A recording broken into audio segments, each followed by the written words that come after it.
Hi, and welcome to today's daily reading, which is for April 23rd. And as always, we are doing our reading this year from Jesus Calling by Sarah Young, Enjoying Peace in His Presence. So, April 23rd. Keep your eyes on me, not only for direction, but also for empowerment. I never lead you to do something without equipping you for the task.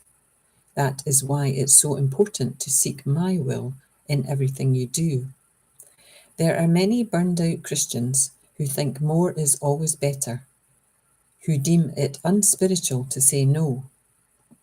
In order to know my will, you must spend time with me, enjoying my presence.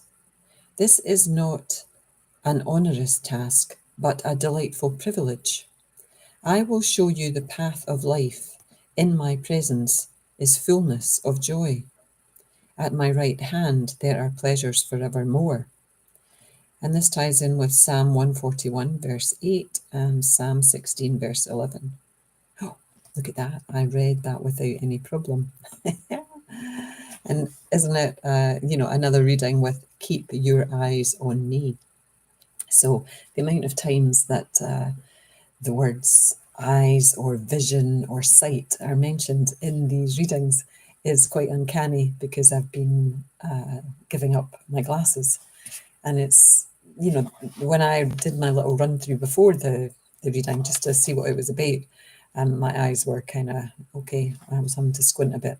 But when I did that reading, apart from one little bit when they kind of had a little wobble to themselves, it was perfectly clear. And it's like, wow, this is amazing.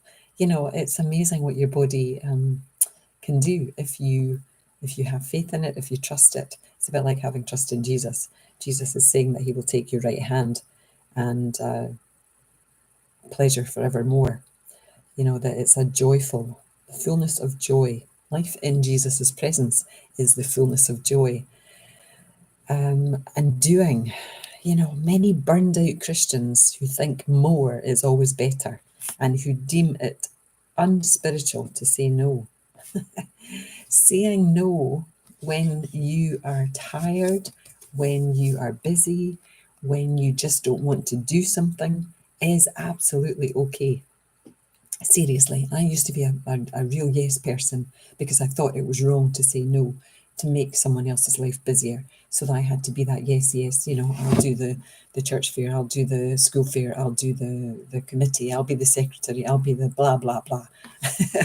Until I discovered the Bach flower remedies, I didn't know there was another way. I thought that's just who I was and I would never be able to say no. But now I can say no. If something doesn't suit me, I can say no. And sometimes it's a little bit difficult. And in those cases, I know that I have to put myself on the Bach flower centauri, which is for putting my needs first. It's for kind, considerate people who want to make life easier for other people, so they're the carers. But they turn into Cinderellas because they are always saying yes. They never say no because they feel they can't say no, because then that would make that other person's life harder. But what happens is that if we keep saying yes, we will become one of those burned out Christians, because we can't keep going, and doing isn't always the right thing. Sitting quietly in the presence of Jesus, in the presence of God, with your Christ light shining, asking for guidance, but not necessarily asking for what to do next, but just for guidance. My guidance just now is coming in the form of a really painful right knee, and I can hardly walk.